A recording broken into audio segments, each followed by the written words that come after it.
माँ बाबूजी के भऽ गेलनि पूजा दरवाजा पर में। हाँ कनी खाना दऽ अबथुन ने। हाँ सब परसि देने छियै थारी। आ कनी दऽ अबथुन ने, बनि गेलै खेनाइ पिनाइ सब, आ कखनसँ ने पूजा कऽ लेने छथिन।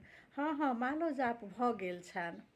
हाँ दऽ अबथुन ने दरवाजा पर में बैसल छथिन, हम हुल्की मारि कऽ देखलियनि बगलसँ बैसल छथिन, पूजा पाठ सब भऽ गेल छनि। हाँ हाँ दऽ अबथुन, लेट भऽ गेल छै।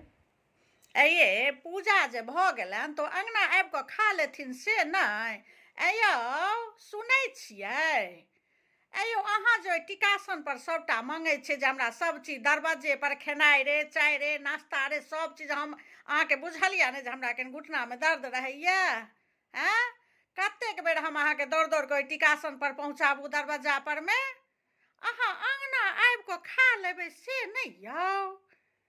ई कोन सियखरा लगेने छियै। आ कनिया उल्की मारि कऽ देख लेलकै हन जे अहाँके कखन ने पूजा पाठ भऽ गेल, आ माला सब जाप कऽ कऽ अहाँ दरवाजा पर बैसल छियै। हैं जे हमरा दरवाजे पर सब चीज चाही। यौ अहाँ अङ्गना आबि कऽ खा लेबै से नहि यौ। ई कोन अहाँ एकटा नकस्सा शुरू कऽ लेलियै हन, ठानि लेलियै हन। हैं अब हमरा एते जे हम दौड़ दौड़ कऽ अहाँके पहुँचायब से केना हेतै, अहीँ कहियौ तऽ।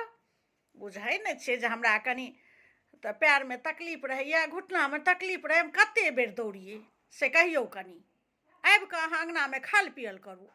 एना एके बेर अहाँके ठानि लै छै जे दरवाजे परमे भिनसरसँ चाय लऽ कऽ गेलहुँ हन, एक बेर दूध लऽ कऽ दऽ एलहुँ हन, सब चीज हम दरवाजा पर दौड़ दौड़ देबै से केना हेतै, अहीँ कहियौ। माँ कथी लए बाबूजीके एते तामस करै छथिन। आब हमरा जे नहि जाय देथिन दरवाजा पर तऽ हिनके ने जाय पड़तनि। आँय आब हुनका कनि अङ्गना आबैत अथी लगै छनि, कनिया मनिया दुआरे ओ नहि अबैत रहै छथिन। आब हमरो नहि जाय देथिन, आ हिनका जायके रहै छनि तऽ ई बाबूजी पर एते खिसियाइ छथिन। हैं हम जाइ छियै तऽ हमरो बाजै छथिन, तऽ आब हिनके ने जाय पड़तनि। एले एते किया खिसियाइ छथिन। हाँ हमही दऽ एतियै मुँह कान झाँपि कऽ, तऽ हमहूँ आब अङ्गना एथिन तऽ हमही फेर देबनि मुँह कान झाँपि कऽ खेनाइ। आ दरवाजो पर मुँह कान झाँपि कऽ दऽ एतियै तऽ से तऽ ई करै नहि छथिन। हम जेबै तऽ हमरा खिसिया उठै छथिन, तऽ आब जाथुन अपने दऽ अबथुन। माने देख लियौ हमरा पुतहुके सपरतीब। ये अहाँके दरवाजा पर जायके मोन यऽ तऽ अहाँ एकटाके बहाना तकने घुरै छियै। जे हुनका हम ओही टिकासन पर पहुँचबै लए जइयै। अहाँ कहियौ ने अहाँके दरवाजा पर जायके मोन यऽ, एते दिन नवकनिया बना कऽ रखने छी। हमर सबके केओ आइ तक ससुर भैंसुर केओ 20 बरख नहि पैर देखलक, आइ अहाँके एखनेसँ दरवाजा पर जायके एगो बहाना चाही। यौ सुनै नहि छियै, अहाँ अङ्गना आबि कऽ खाना खाउ तऽ, हम नहि लऽ कऽ आयब दरवाजा परमे।